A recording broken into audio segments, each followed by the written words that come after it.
Hai Popo, bolehkah aku meminta sedikit makananmu?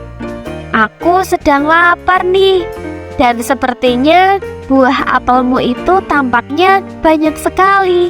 Tidak akan habis jika kau makan sendiri. Pinta Pupa.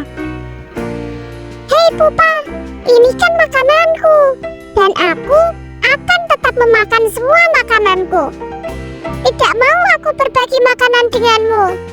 Biar saja aku habiskan sendiri apel ini. Sana, cari makanan yang lain. Tolak Popo dengan sangat kejam. Baiklah. Pupa menjawab sembari menunduk dan berlalu meninggalkan Popo bersama apel yang banyak itu.